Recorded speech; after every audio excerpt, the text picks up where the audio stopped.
Many years ago, at an apartment complex I rented from, I became friends with an elderly neighbor, Mr. Lim, who was born in Japan. After hearing I investigated the paranormal, he had something to share with me I had never heard before: the nuclear shadows.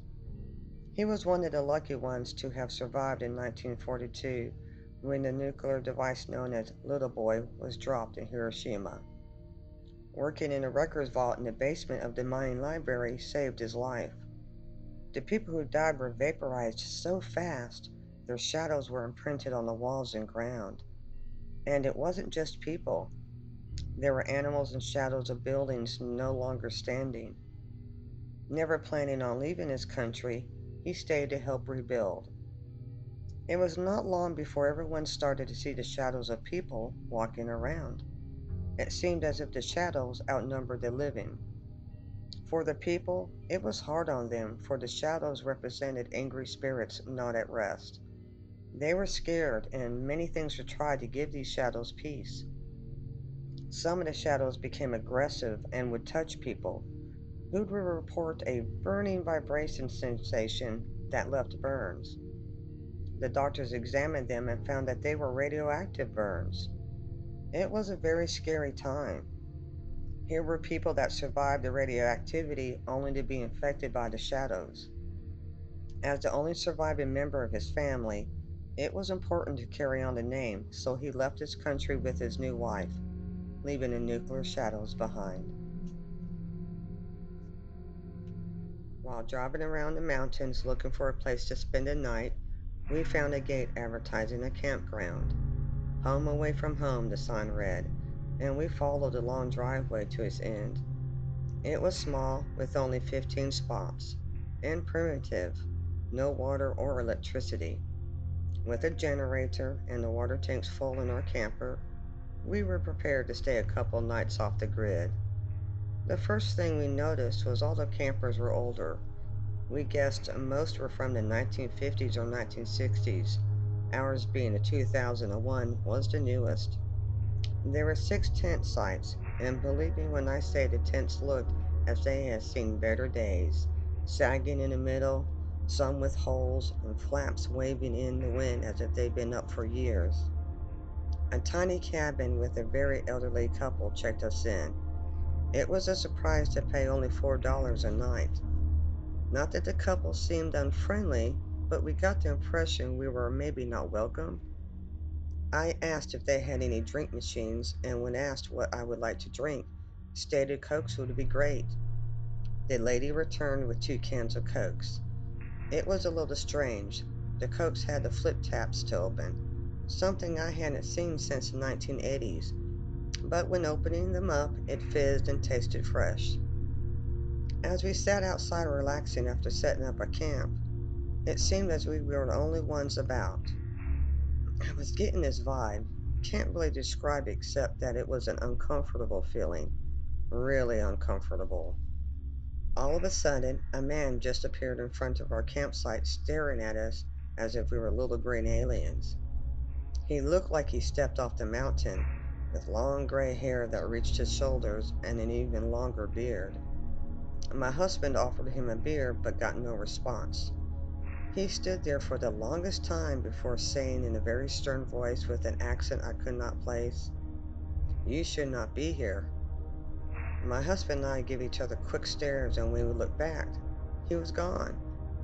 I asked my husband if he thought the place was a little crooked, but with him being high on camping, he saw nor felt anything out of whack. It got even stranger after dark. We were the only ones with light and the fire going. Being worried that we may be disturbing our neighbors, we called it an early night. The next morning, we left in our truck to explore the area, a perfect excuse to get away from the place for a bit. A few hours later, when we returned, the gate was still open, but it was falling apart and had a no trespassing sign. It didn't look like that when we left. Reaching the campground, we were in for a shock. Our camper was the only one there. The cabin had fallen to the ground with only the chimney standing, all indications showing it had been that way for quite a while. The tents were gone too. The forest had started taking back the land long ago. The place looked like it hadn't been used in years. Confused and a little freaked, we quickly hooked up our camper and got the hell out of there. After coming home, I tried to research the campground but came up with nothing. It was as if it had never existed. The only proof we had was a picture I took of the entrance as we were leaving. I still get chill bumps whenever I look at it. I am an adult now, but when I was 10 years old, we lived in a newly built neighborhood just outside the woods at Smith Mountain. While exploring with my best friend, we found an old fort. You could tell it had been there a long time going by how rotted the wood was. The first time we started rebuilding this fort, we felt a creepy vibe and found a clearing nearby with this big hole in the ground like a burrow, but it was too deep to see all the way down. We did, however, see a pair of red eyes stare at us, but when we blinked, they were gone. We blew it off to our imagination. One day, while working on the fort, we heard voices coming our way, which surprised us. I mean, our fort was out there. There were no houses even close to it. My friend climbed a tree branch to get a higher look, and I hid in the bushes. Finally, an old lady, middle-aged man, and two young girls about my age came to the little clearing. They looked up but didn't see my friend because their heads were facing the other way.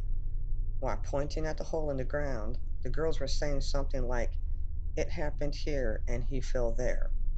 Now, it wasn't very far in the bushes, and I think one of the girls saw me because she looked towards me and said, "Is that a boy over there?" I quietly moved further back and out of sight so the others couldn't see me.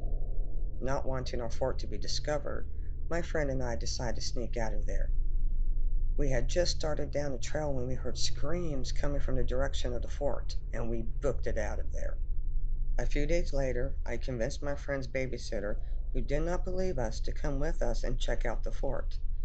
As we walked up the trail, I pointed out these claw or knife marks cut pretty deep on some of the trees. Never noticed those before. We went into our fort where we found clothes. I mean, lots of wet, dirty clothes made up of long dresses, shirts, pants, and even boots. The pile of clothes were not here the last time we were, and even stranger was that only the clothes were soaking wet. The inside of the fort was dry, for it hadn't rained in weeks. There was a sickening mildew and rotten meat smell. Now even the babysitter was freaked out a bit, but we went on to the clearing to show her the burrow. That creepy vibe came back as we stared into the darkness, and that's when we heard someone yelling, "Hey, you, stop!" and other things I can't remember.